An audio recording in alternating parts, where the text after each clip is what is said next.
महाराष्ट्रातील संतांच्या भागवत वारकरी संप्रदायातील संतांच्या विसंगत विचारसरणी असलेल्या लोकांनी जे वर्णवर्चस्वादी मनुवादी आहेत, धर्मांध आहेत, अशा लोकांनी वारकरी संप्रदायामध्ये वैचारिक घुसखोरी केलेली असल्यामुळे त्या संबंधात मी आवाज उठवलेला आहे।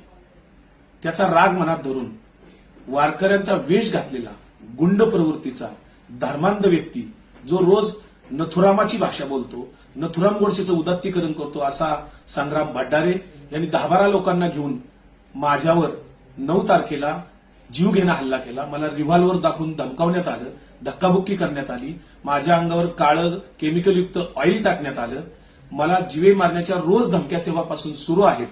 आणि या घटनेची लोणी काळभोर पोलीस स्टेशनला मी रीतसर फिर्याद दिलेली असून सुद्धा अद्यापपर्यंत 4 दिवसात कोणालाही अटक झालेली नाहीये। आरोपी मोकाट फिरतायत आणि याचं कारण असं, राज्याचे एक कॅबिनेट मंत्री असलेले नितेश राणे, त्याचबरोबर सत्ताधारी पक्षाचे आमदार महेश लांडगे, गोपीचंद पडळकर, आमदार संग्राम जगताप हे उघडपणे त्या गुन्हेगारांचं, आरोपींचं समर्थन करत आहेत।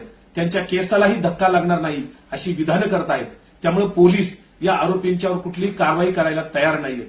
जर संसदीय पदावर, संविधानिक पदावर राहणारी लोक विधानसभेची शपथ घेऊन संविधानिक पदावर राहून जर उघडपणे हिंसेचं समर्थन करत असतील, गुन्हेगारीचं समर्थन करणार असतील, गुंडाराज या राज्यात आणू पाहत असतील आणि राजकीय संरक्षणाखाली जर हिंसा प्रस्थापित करण्याचा इथे प्रयत्न चाललेला असेल, तर माझ्यासारख्या प्रवक्त्यांचं, कार्यकर्त्यांचं किंवा कुठल्याही समाजातल्या व्यक्तींचं अभिव्यक्ती स्वातंत्र्य धोक्यात आलेले आहे। इथे कोणालाही आता विचार स्वातंत्र्य नाही, लेखन स्वातंत्र्य नाही, अशीच परिस्थिती या लोकांनी निर्माण केलेली आहे। त्यामुळं अशा गुंड प्रवृत्तीला समर्थन करणाऱ्या, हिंसेचं समर्थन करणाऱ्या, दररोज राज्यामध्ये कुठे ना कुठे धार्मिक द्वेष पसरवणारी, चिथावणीखोर भाषणं करणाऱ्या लोकांना पदावर राहण्याचा काही एक अधिकार नाही। म्हणून मी काल देशाचे पंतप्रधान, त्याचबरोबर देशाच्या सर्वोच्च न्यायालयाचे न्यायमूर्ती, त्याचबरोबर मुंबई उच्च न्यायालयाचे न्यायमूर्ती, महाराष्ट्राचे राज्यपाल, महाराष्ट्राचे मुख्यमंत्री, केंद्रीय गृहमंत्री, महाराष्ट्राचे पोलीस महासंचालक, महाराष्ट्राचे लोकायुक्त, त्याचबरोबर निवडणूक आयुक्त, त्याचबरोबर महाराष्ट्र विधानसभेचे सभापती, पुण्याचे पोलीस आयुक्त, या सर्वांना मी लेखी सविस्तर पुराव्यासह निवेदन सादर केलेलं आहे। या निवेदनावर तातडीने संबंधित सर्व प्राधिकरणांनी रीतसर कायदेशीर कारवाई करणं अपेक्षित आहे। जर तातडीने यांच्यावर कारवाई झाली नाही तर सरकार पुरस्कृत हा दहशतवाद माझ्यावर केला जातोय किंवा माझ्यासारख्या अनेक लोकांच्यावर दादागिरी, दहशत केली जाते।